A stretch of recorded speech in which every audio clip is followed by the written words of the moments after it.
Hey there. In this video, I'm going to show you how to set up a product on Cuina. From the home screen, shopcuina.com, click on your name on the upper right-hand side, click on Dashboard, and go to your store/vendor dashboard. If you haven't created one yet, you have to do that first. From here, you first need to set up your payment and your store and a few things before you can actually create a product.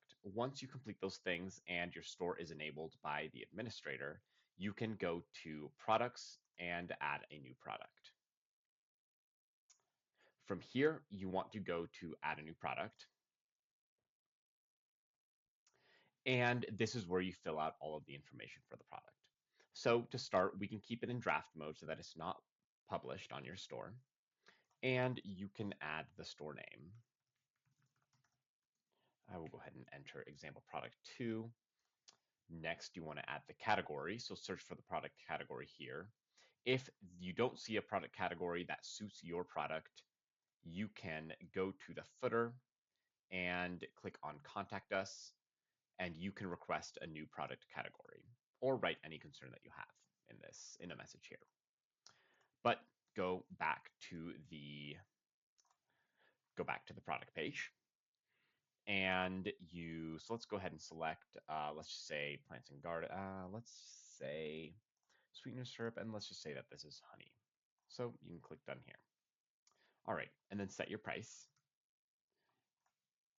When you set the price here, this will subtract the Cuina fee, and it'll show you what your earnings will be for this product. And then here you can add a tag. For example, if it's a CSA or something that's recurring, you can add a tag here, but that is optional. Next, you want the short description, which is just under the title on the product page. You want to add fresh, local honey, example text. Short description, perfect. And then the longer description, so long description here. This can be multiple paragraphs just describing the product and anything you want to add there. So great. Next, you want to go to the inventory. And the SKU is just like a unique identifier. It's a stock keeping unit for your product. So you can do a little research on what that is if you'd like and enter this if you'd like, but it is optional. And next, you want to do the quantity. Just know that your quantity is for all shipping methods across the product. So what you want to do is if you want a fixed quantity for this product, you can do it here. For example, I have 50 available right now. But also you can click on daily, and that'll be by weekday. So if on Mondays you have this many, Tuesdays, this is perhaps for bakers or someone who on a specific weekday creates a certain amount of items or products or goods that they want to sell, they can do this. So let's just say we have 10, 20, 30, 40, 50, 60, 70 on Sundays. And you can also select exact dates. So this is where Cuina is very unique. So if you want to select the exact quantity for a specific date, you can do that by checking this box.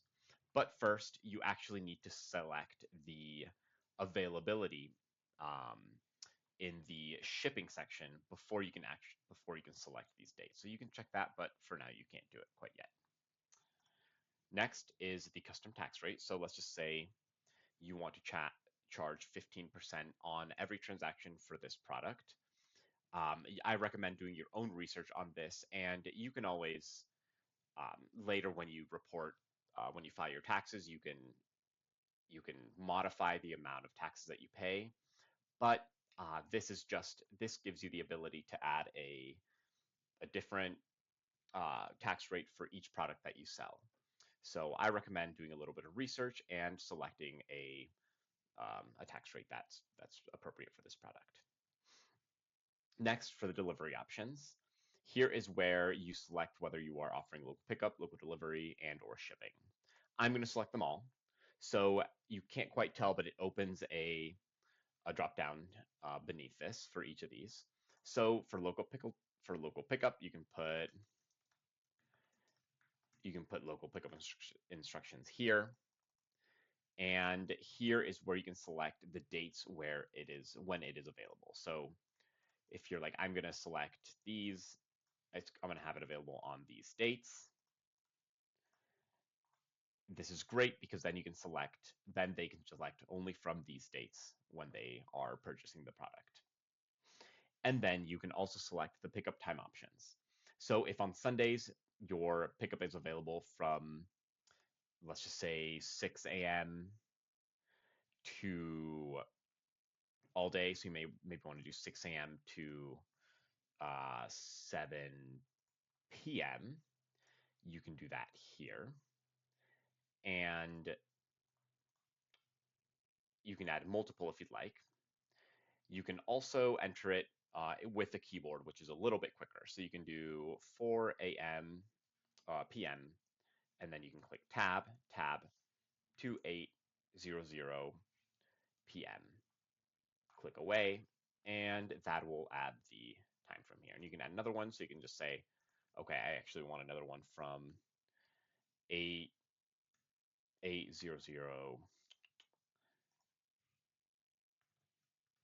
p.m. to 10, which is a little bit late, but we'll just use this as an example. You can do that as well.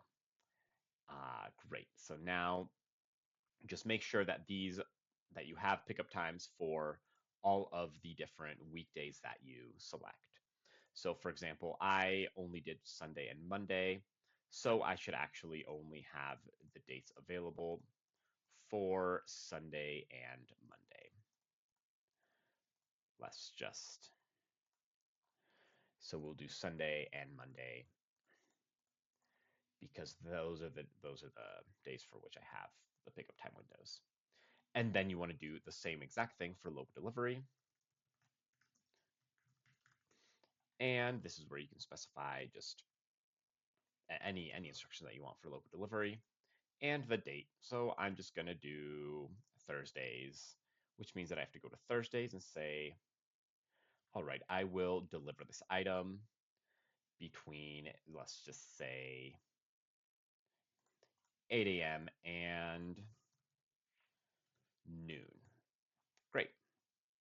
And you can add another one if you'd like. And shipping as well. Shipping here. Perfect. Shipping, you don't have to select the exact dates. If you want the product to be available every day and as soon as they place the order, then you ship it, then you can just leave this blank. But if you want, let's just say you have something in the future that will be available on a Thursday, you can select Thursday, and then they can only select Thursday, that specific date, for when you will ship the product, which is great for local sellers.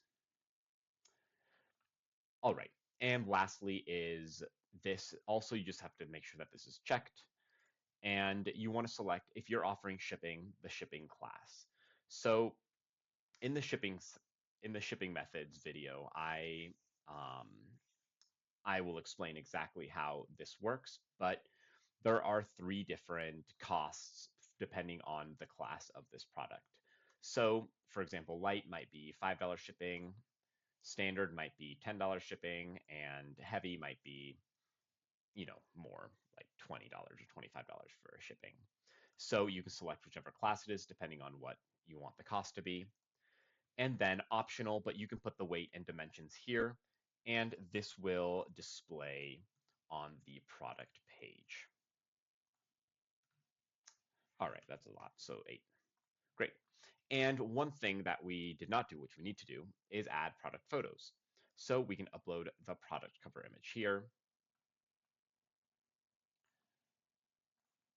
You can select files, and I will select an image here. Give it a minute for it to load.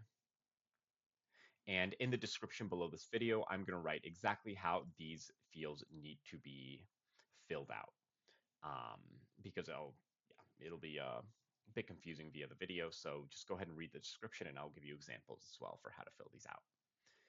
And what you can do is you can load more, And oh, that was for your media library, but you want to select an image and you can click select and crop here. The recommended image is a square, so 150 by 150, but you can crop it as you wish here, or skip cropping if it's already the correct dimensions. And there we go. You have your image here. You can also add more by clicking the plus here. And I will select another one. So let's do that. And then I'll use just a random image I have on my desktop. Make sure to fill out these fields. And you want to add that to the gallery. Great. Here I have a little bit of helper text just saying that it's a 1-to-1 aspect ratio. So we recommend modifying all the pictures and the image sizes beforehand because, for example, the upload size is maximum of 2 megabytes, so the image can't be larger. So definitely do a little bit of research if necessary and modify the size of the image and the ratios accordingly. But there we go. You have your product set up, so click on Save the Product.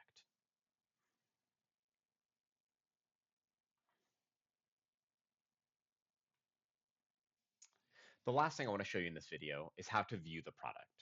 So once you've saved it, if it's in draft, so it's not live, what you need to do is highlight the URL slash permalink here. You want to open a new tab and paste it and click enter. Here you can see your product. You can see the title, the store, the short description, price, long description, and all these tabs here. You can't, however, see the delivery options on this page. What you need to do that is go back to the product edit page and you need to switch the status to online. You can only view that if the product is online. So go scroll down, click on Save Product, and now you'll see that there are buttons to view the product. But if you want to see them as a third party, as a customer, you want to right click and copy the link address. It is also the same link as the permanent link here. You want to open an incognito window. You can do that by right-clicking on the browser icon on the desktop or in your dock and clicking on Open a New Incognito Window. And open a new tab and paste the URL and tap Enter. Here you can see the product as seen by a customer. So you can see it with the delivery options, and you can see the quantity and the pricing and all that, so you can test it just to make sure that it works correctly. All right, that's it. I'll see you in the next one.